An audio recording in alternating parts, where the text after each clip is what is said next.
Hello to today's episode of Business Today. I am your host, Emmanuel Amolo, and we're running through a number of stories making the headlines across the country. And we begin with the federal government of Nigeria, which is promised to make the dollar accessible to all marketers in order to make the importation of petrol into Nigeria's petroleum economy competitive, and doing so helping to raise monies and reduce the commodities rising cost.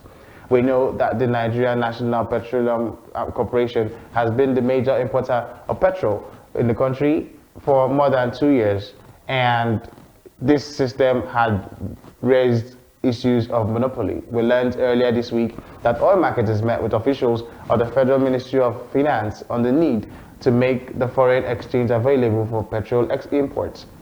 These, according to marketers, would halt the current monopoly in the importation of petrol.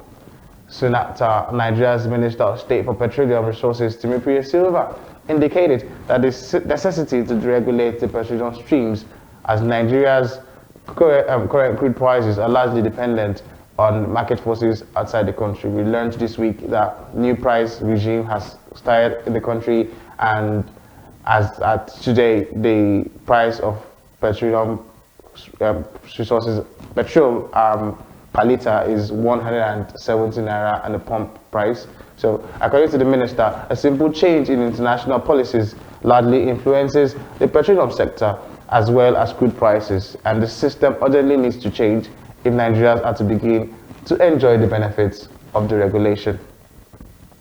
And still talking taxes, we also hear that the Nigerian government has approved the 2020 finance bill in a decision taken at a meeting of the council presided over by President Muhammadu Buhari. The Council of Ministers had the spokesperson, the Minister of Finance, Budget and National Planning, Zainab Ahmed, who briefed State House correspondents of the meeting's outcome, stating that the 2020 finance bill was meant to support the 2020 fiscal year and budget, and will also lead to an increase, or will not lead to an increase in taxes. Let's hear from her.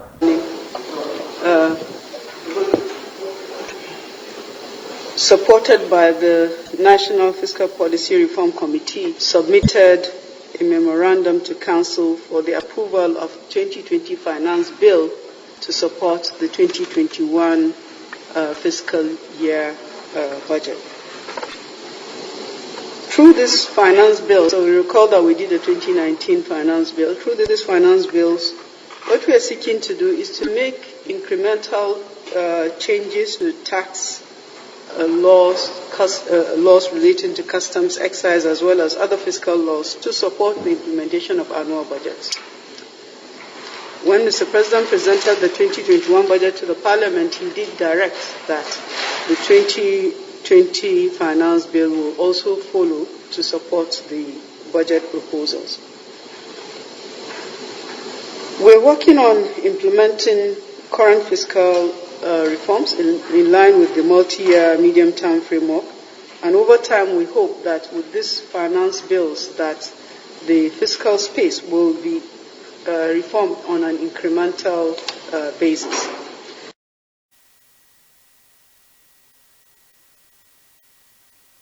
Minister of Finance in Nigeria, Zainab Ahmed. And now, according to the Federal Inland Revenue Service in Nigeria, the personal income tax rate stands at 24%, and while the value-added tax still remains 7.2%. So we're going to be happy and watching that space that there is no increment in taxes in Nigeria at this time. So we move over to inflation figures. We learned from the Nigerian Bureau of Statistics earlier this week that Nigeria's inflation had risen. The hike in food prices and other individual consumption across the country further increased the rate of inflation in Nigeria to as high as 14.23% for the month of October. Now, the Nigerian Bureau of Statistics says, by comparison into the last month in September, it moved up, inflation figures moved up by 0.52%. And this continued. This was largely because there was continued closure of Nigeria's borders, and then this persistent hike in petroleum prices, amongst other things, which has worsened the inflation. So if we're looking at inflation figures in Nigeria, we know that it has hit so many, it's been hit by so many, coming out from a recession and then going back into the coronavirus pandemic and lockdown. The economy had stalled and then waking up into another NSAS protest. So we know these things have affected goods and prices across the country. So the inflation figures, as that reason, was expected. But I mean, still talking inflation, we had a brief chat with the Director General of West Africa Institute for Financial and Economic Management, Dr. Baba Yusuf Musa, who said there are some structural factors in the economy that are beyond the control of the Central Bank of Nigeria in addressing inflation in the country. In a brief interview, Dr. Baba Yusuf noted that some of these factors, like increase in electricity tariff, increase in value-added tax, among other things, are interferences currently bedeviling the country and are beyond the CBN. The Director General also noted that the economy is currently unable to meet up with the demand and supply of the country, but mentioned that the CBN is providing support to some key sectors, amongst others, thereby saving jobs through some of his recent innovations. Let's hear from Dr. Baba. Considering the situation where the Nigerian economy is at this point in time, the economy is suffering from both demand and supply shocks. The bank is making effort to save jobs. They are also trying to pop up effective demand, and they are helping the economy to recover fast through the support it is providing to some key sectors of the economy. In an unusual situation like this, approach to recession requires some innovations, and that is exactly what the Central Bank of Nigeria is doing. With regard to inflation, there are some structural factors in the economy that are beyond the control of central bank. For instance, the bank is not responsible for petroleum pump price increase. It is also not responsible for the increase in tariff of electricity. The bank is also not responsible for the increase in value-added tax. And all these factors have direct bearing on inflation. So these are structural factors that are beyond the control of central bank. We feel that the bank is making its best effort. All right, that was Dr. Baba Yusuf, the Director General of West Africa Institute for Financial and Economic Management. At this point in time, we'll take a quick short break, and when we return, we're going to be giving you the stock market reports and see how market indices and equities had done in the last trading. Don't go anywhere.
All right, thank you for staying with us. You're still on to Business Today on Fubu TV. Now we're going to dive straight into the equities market. Nigeria's stock exchange recorded its first gain in the week yesterday, halting successive days of negative trend, with market indices rising by 1.68%. The all-share index increased by 575.18 points to close at